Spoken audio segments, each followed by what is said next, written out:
নমস্কার, কেমন আছেন সবাই? আশা করি সবাই ভালো আছেন। সবাইকে জানাই গুড মর্নিং আর মনিদিয়া ব্লগসের একটা নতুন পর্বে স্বাগত। তো সকালবেলা চা করেছি, চা একবার খাওয়া হয়েছে, আবার চা হবে। তো তার আগে এই যে টিফিনে আজকে করে নিচ্ছি হচ্ছে যে বাটার ব্রেড আর করছি হচ্ছে এই যে একটা করে পোস্ট। এটা হচ্ছে টিফিনে খাওয়া হবে। তো আগে এটা খেয়ে নিই, তারপরে আজকে গাছে জল দেবো না, কাচারও কোনো ব্যাপার নেই, কেন পুরো মেঘলা অন্ধকার, কাচলে ও শুকোবে না, কালকেরগুলোই শুকোয়নি তার জন্য। আর গাছেও আজকে আর জল দেবো না, তো তাই জন্য আগে টিফিন খেয়ে নিই, তারপরে রান্না বান্না সব শুরু করব। আজকে রোববার, সবাই বাড়িতে। তো যাই হোক, আগে এই যে টিফিনগুলো করে দিয়ে দিই, তারপরে অন্য কাজ ধরবো। এই যে একটা করে নামিয়ে নিয়েছি, এবার আরও দুটো বসাবো। তো সারাদিন সাথে থাকুন, আশা করি পর্বটা ভালো লাগবে। ভালো লাগলে একটা লাইক করবেন, সাবস্ক্রাইব করে দিয়ে পাশে থাকবেন, আর কেমন লাগছে ভিডিওগুলো সেগুলোও কমেন্টে জানাবেন। তো যাই এবার আর একটা করে নিই। তো সারাদিন সাথে থাকুন, দেখতে থাকুন কি করি কি না করি। আমি তো আপনাদের সঙ্গে সবই শেয়ার করি। তো চলুন আর একটা করে নিই। বন্ধুরা, টিফিন খেয়ে চলে এসেছি রান্না করতে। তো দেখুন আজকে করব হচ্ছে এই অল্প কটা চিংড়ি মাছ আছে, এটা দিয়ে লাউয়ের, এটা হাফ করবো, পুরোটা নয়, ওই হাফ লাউয়ের তরকারি করব। আর করব হচ্ছে খাসির মাংসটা। খাসির মাংসের আজকে একদম সেই গড়গড়া পাতলা ঝোল হবে। তো এই দুটোই আইটেম করব। তার কারণ হচ্ছে এই যে দেখুন কালকের এই যে শাকটা এতটা রয়েছে, একটুখানি যে চড়া রয়েছে, ওর জন্য আর কিছু করব না, এই দু রকমই করব। তো যাই লাউটা কেটে নিই, আলু পেঁয়াজগুলো কেটে নিই, আদা রসুন তো নয় বাটা আছে, টমেটো কেটে নিই, লাউটা এগুলো সব রেডি করে নিই। তো করে নিয়ে ফিরে আসছি, তারপর দেখাচ্ছি। দেখুন লাউটা কি সুন্দর, একদম কচি। এক্ষুনি আমার কর্তা নিয়ে এলো, একদম কচি লাউ, দেখুন একদম চকচকে, মনে হচ্ছে কেটে নিয়ে এসছে এক্ষুনি। তো এটাই করব। বন্ধুরা, এই যে লাউটা কেটে নিচ্ছি, আলু, টমেটো, পেঁয়াজ সবই রেডি করে নিচ্ছি, আদা রসুন তো আমার বাটা আছেই। তো এবার এই যে কড়াইটাও বসিয়ে দিয়েছি, গ্যাস ধরিয়ে দিয়েছি, এবার লাউটা বসিয়ে দেবো। বন্ধুরা, এই যে চিংড়ি মাছ, কাঁচা লঙ্কা, রাঁধুনি ফোড়ন দিয়ে লাউটা বসিয়ে দিচ্ছি, নুন হলুদও দিয়ে দিচ্ছি। এবার এটাকে ঢেকে দেবো। বন্ধুরা, এই যে লাউ তরকারিটা হয়ে গেছে, নামিয়ে নিয়েছি। এরকম গরম গরম লাউ তরকারি শীতকালে খুবই ভালো লাগে। ওই যে ভাতও আমার হয়ে গেছে, কড়াইটা আবার বসিয়ে দিচ্ছি। এবার আলুটা ভেজে নেব। তো আগে আলুটা ভেজে নিই, তারপর মাংসটা বসাবো।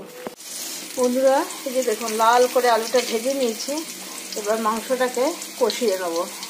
বন্ধুরা, তেলের মধ্যে দিয়ে দেবো হচ্ছে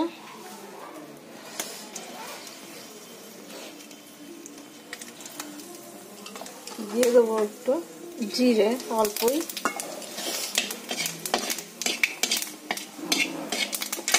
এবার দিয়ে দিলাম পেঁয়াজ কুচনোটা। এর মধ্যে একটু নুন দিয়ে দিই, পেঁয়াজটা নরম হয়ে যাবে।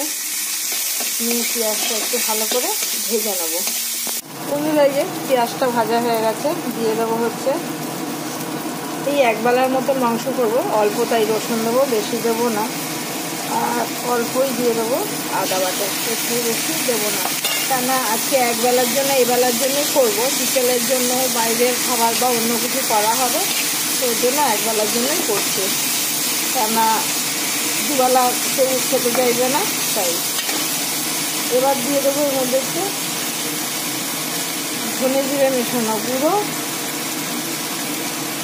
দিয়ে দিচ্ছি অল্প পরিমাণে হলুদ গুঁড়ো, আর ঝাল খুব কম, অল্প দুটো কাঁচা লঙ্কাও এরপর দেবো, আর দিয়ে দেবো অল্প একটু নুন, কেন একবার দিলাম।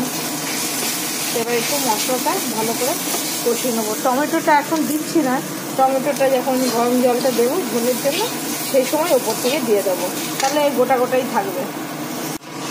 বন্ধুরা, এই যে মশলাটা খুব ভালো এই যে কষানো হয়ে গেছে, এবার মাংসটা দিয়ে দেবো। বন্ধুরা, এই যে মাংসটা দিয়ে কষিয়ে নিচ্ছি ভালো করে, তারপরে এই যে করে রাখা আছে গরম জল, এটা দিয়ে দেবো। বন্ধুরা দেখুন, এটা খুব ভালো করে কষানো হয়ে গেছে। এটার মশলা আজকে খুবই কম, তেল মশলা সবই কম, কেননা এটা যেমনি দেশি পাঠার ঝোল করে বা কচি পাঠার ঝোল করে সেরকম করেই এটা একদম পাতলা ঝোল হবে। তেল মশলার জন্য কম করেই দিয়েছি। রোজ রিচ রিচ খেতে তো ভালো লাগে না, রিচ খাবার, তোর জন্য। তো এবার এটা এই যে প্রেশার কুকারটা নিয়েছি, এর মধ্যে এটা দিয়ে দেবো, টমেটোগুলো ওপর থেকে দিয়ে দেবো। এখন খাসির আজকে বললাম না তেল মশলা কম দিয়ে একদম পাতলা টালটালে ঝোল করব। দেখুন একদম গরম পাতলা ঝোল, এরকম খেতে শরীরের পক্ষে ভালো, কোনো ক্ষতিও করবে না। 10টা মিনিট দেবেন, আমি একটু লাঞ্চ করতে বসেছি।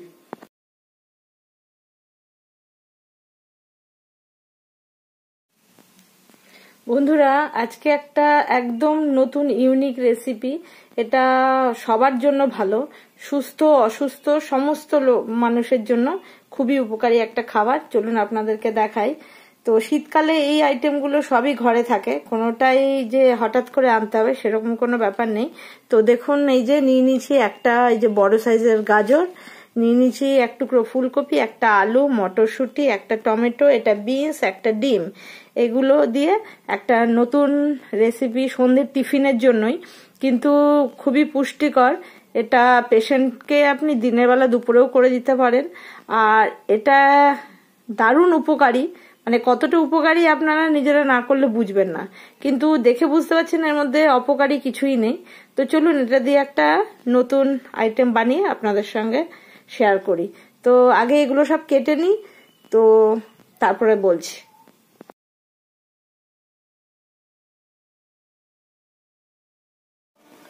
দেখুন বন্ধুরা এই যে আলুটা এইভাবে কেটে নিয়েছি, এই যে এইভাবে বিনস কেটেছি, ফুলকপি, গাজর, টমেটো, মটরশুঁটি, একটা ডিম, এগুলো এবার ভালো করে ধুয়ে নেব। আর এদিকে এই যে জলটা গরম বসিয়েছি, এটা এর মধ্যে দেবো, এর মধ্যে একটু নুন দিয়ে দেবো।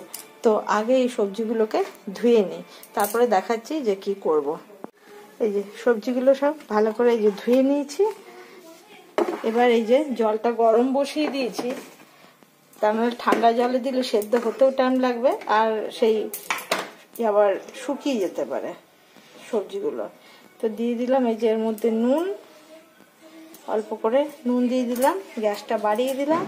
এবার এই সব সবজিগুলো একসঙ্গে এর মধ্যে দিয়ে দিচ্ছে।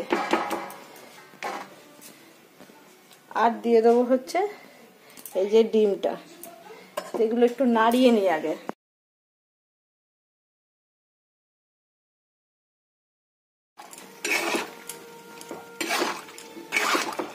এই যে জলের মধ্যে এটা নুন দিয়ে দিচ্ছি, শুধু আর কিছু দেবো না, এটা একটু আগে সেদ্ধ হয়ে যাক। আর এর মধ্যে দিয়ে দেবো হচ্ছে এই যে ডিমটা চুবিয়ে এর মধ্যে দিয়ে দিচ্ছে, নিয়ে ঢাকা দিয়ে দেবো। দেখুন বন্ধুরা এই সবজিটা সব একদম ভালো করে এই যে পুরো নরম একদম সেদ্ধ হয়ে গেছে সবগুলো। এবার এর যে এক্সট্রা যে জলটা আছে, দেখুন ডিমও সেদ্ধ হয়ে গেছে আশা করা যায়। আর এবার এটার জলটাকে ঝুড়িতে ছেঁকে নেব। এই যে বন্ধুরা সবজির দেখুন এই যে জলটাকে পুরো ঝরিয়ে নিয়েছি, এই যে ডিমটাকে কেটে নিয়েছি। আবার এবার করব যেটা, সেটাই দেখুন এর মধ্যে এক টুকরো দিয়ে দিলাম, গ্যাসটা কমিয়ে রাখবো, এক টুকরো দিয়ে দিলাম বাটার। এবার এর মধ্যে এই সবজিটাকে ঢেলে দেবো। এক টুকরো বাটারের যেটুকু ফ্লেভার থাকবে ওটাতেই হয়ে যাবে।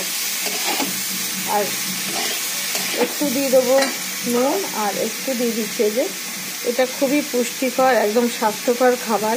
হ্যাঁ, যারা নিরামিষ খান তারা যদি ডিমটা নাও খেতে পারেন, ডিমটা জরুরি কিছু নয়।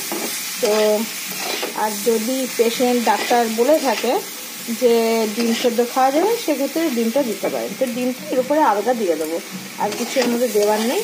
তো এইভাবে এটা নাড়িয়ে একটু সময় রেখে নামিয়ে নেবো।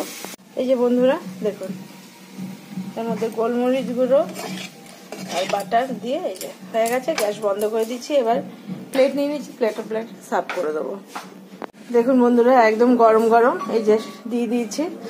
তো আর একটা এই যে এখানে রেখেছি সাজিয়ে, তোর পাপা ডিম খাবে না, তো ওদের দুজনকে ওই জন্য ডিম দিয়ে দিয়েছি। তো বন্ধুরা দেখুন কেমন হয়েছে, এইভাবে করে খেয়ে দেখবেন। ডিমটা বাদ দিয়েও খেতে পারেন, তার জন্য কোনো অসুবিধা নেই। ডিমটা তো জাস্ট সেদ্ধ করেছি সব, তাই জন্য।